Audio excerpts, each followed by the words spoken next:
Ever wondered what a sickle cell crisis feels like? It's not just pain. It's war inside your body.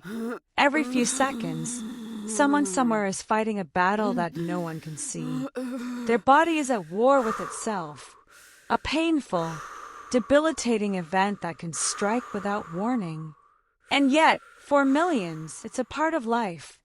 This is what happens during a sickle cell crisis.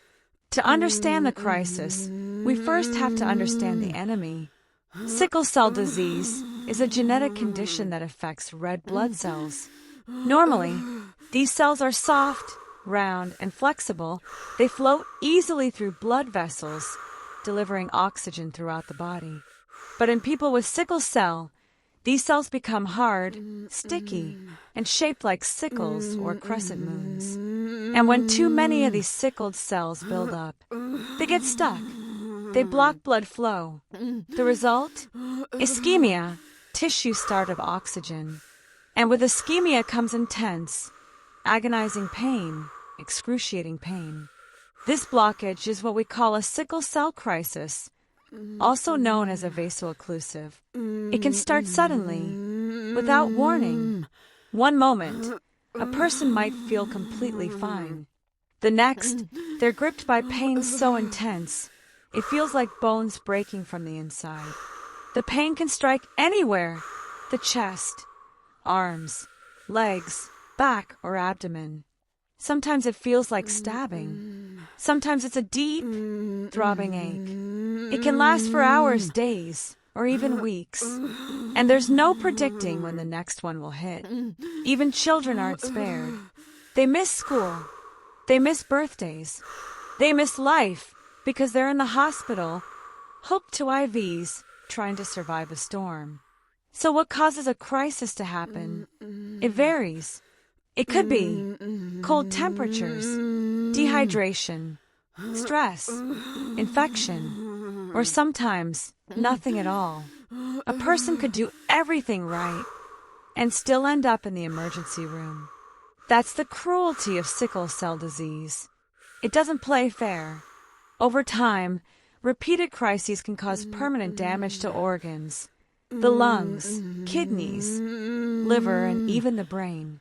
Each crisis becomes a cumulative blow to the body's internal systems. The risk of stroke, acute chest syndrome, and multi-organ failure increases with each passing year. Imagine living every day knowing a crisis could strike at any moment, that your body could betray you again. You plan, but you cancel. You dream, but you're exhausted. You hope, but you're scared. This is not just about pain. It's about uncertainty. It's about endurance. It's about surviving a life that's constantly on edge. There's no universal cure yet, though bone marrow transplants and gene therapies show promise. Management revolves around pain relief, oxygen therapy, hydration, and preventing complications with medications like hydroxyurea or blood transfusions. But access to these treatments isn't equal. In many parts of the world, especially across sub-Saharan Africa, support is minimal, and crises become a silent epidemic. Sickle cell crises are invisible to most, but unbearable to those who live through them.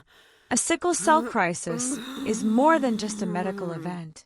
It's a brutal reminder of the invisible battles so many fight, with strength, courage, and resilience. Understanding what happens during a crisis is the first step toward compassion, toward better care, and toward change. It's time the world saw them. It's time the world cared, because no one should have to fight this battle alone. Let's not wait for another life to be lost. Let's act. Let's care. Let's cure. Please subscribe and stay tuned for more.